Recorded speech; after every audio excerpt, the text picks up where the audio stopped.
secret to Beatmaker. Salut à tous et bienvenue dans ce tout nouveau tutoriel secret de Beatmaker. Aujourd'hui on va voir ensemble le time warping, donc c'est un tips Ableton Live qui ne concerne que Ableton Live. Dans d'autres logiciels vous avez des solutions plus ou moins alternatives, mais disons que c'est relativement propre à Live, notamment le terme. Le time warping c'est quoi? Comment est-ce que moi je l'explique? C'est tout simplement du time stretching avancé. Le time stretching c'est l'art d'étirer un sample, un échantillon audio dans le temps sans forcément modifier son pitch, sa tonalité.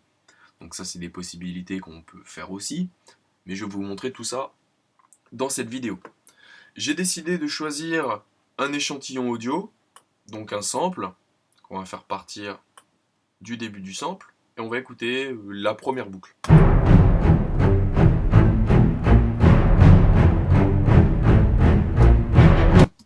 Voilà. Donc c'est une boucle, enfin c'est un échantillon audio qui joue à un certain tempo qui n'est pas encore défini dans notre ordinateur. C'est-à-dire que si là j'active directement mon métronome, donc je suis à 133 BPM, il y a de très peu de chances pour que ça colle directement. Voilà. Donc la première chose à savoir avec le time warping, c'est grâce à ça qu'on va pouvoir recaler notre sample. Alors il suffit d'activer le warp ici pour pouvoir entrer dans les fonctions. Alors on va zoomer un petit peu, on va aller voir de plus près, et vous allez voir qu'en venant ici, il nous propose de créer un petit marqueur. Ce petit marqueur, c'est un point warp. Sachez que vous pouvez en créer un peu partout, et où vous voulez. Le point warp va vous permettre de définir une zone que vous pourriez déplacer. Voilà. Par exemple, si je veux faire partir l'impact du sample ici sur le 1-1-3, je peux.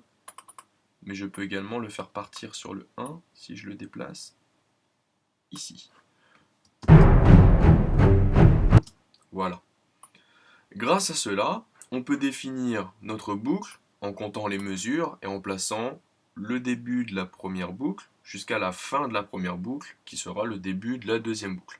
On va compter ensemble. 2, 3, 4, 5, 6, 7, 8, boum. Voilà. Là, ça repart sur le début. Donc, on va se caler soit sur le 3, soit sur le 5. Pourquoi? Parce qu'on part du 1. Donc, ça fait 1, 2, 3, 4 mesures. Voilà.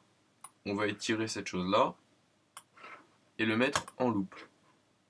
Et là, on met le métronome et on écoute. Voilà. Donc, c'est calé, mais c'est un peu chelou. Pourquoi? Parce qu'on est réglé en beats, et en plus de ça, le tempo ne correspond pas vraiment à ce sample-là. Donc il l'étire de manière saccadée. Si c'était une batterie, en fait, ça aurait été plus ou moins intéressant, car à chaque fois qu'il y a un transient, qu'il y a une attaque, ce son s'accentue plus ou moins, ce qui peut donner un peu plus de pêche au niveau des drums. Sauf que ça, on va le mettre aujourd'hui en mode complexe ou complexe pro, si on veut avoir un son plus ou moins ressemblant à ce qu'il est naturellement. Donc en complexe, on va voir ce que ça donne. Voilà, c'est pas trop mal. Sachez que vous pouvez recaler chaque partie indépendamment. Donc le faites pas trop à l'aveugle comme moi je fais. Le mieux c'est quand même de zoomer et de le gérer comme on veut, sachant qu'on peut créer un petit groove, on peut faire un petit peu ce qu'on veut. On va écouter avec le métronome.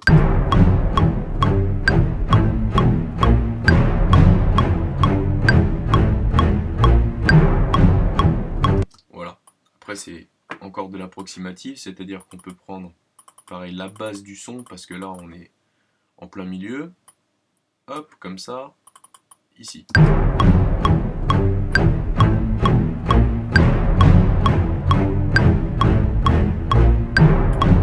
Et voilà, notre sample est calé.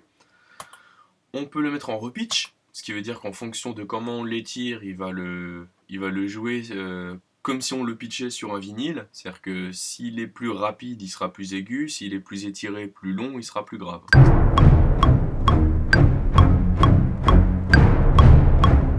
Donc ça peut être drôle dans certains cas. Donc vous avez le mode beats, le mode tones, après je vais pas tous vous les montrer, mais bon, vous pouvez les essayer chez vous. Ça donne du loin. On a le mode complexe pro, qui est un mode complexe où on peut choisir le format, c'est l'enveloppe, pour faire des petits réglages plus fins.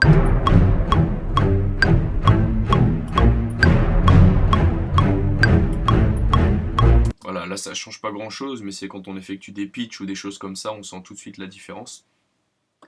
Et donc là, ce qu'on va pouvoir faire, c'est modifier notre tempo. Par exemple, on va le mettre à 90, voilà. Il est super au ralenti, c'est normal, mais ce que vous pouvez faire, c'est ici diviser le tempo par 2. Vous pouvez encore le faire une autre fois, mais ça peut être intéressant. Donc on va quand même le laisser comme ça. Et puis là, après, bon, bah, vous avez juste à prendre un drum kit. Hop. Prendre l'organique, qui est à portée de main. Et puis voilà.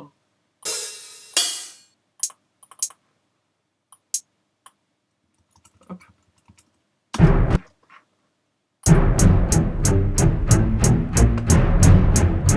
C'est calé.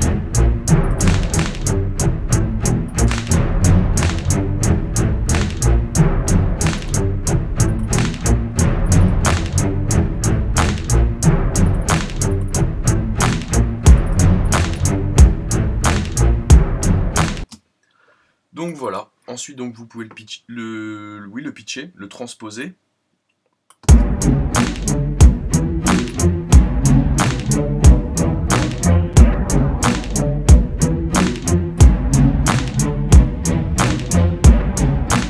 Voilà, c'est là où les subtilités, vous pouvez les modifier, ou si on descend.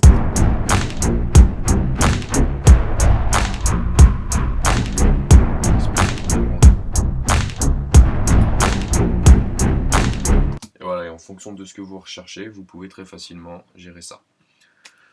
Donc c'est à peu près tout ce que je peux vous dire pour le warping. C'est déjà vraiment pas mal, hein. Si vous connaissez pas ça, vous allez pouvoir exploiter vraiment beaucoup de choses.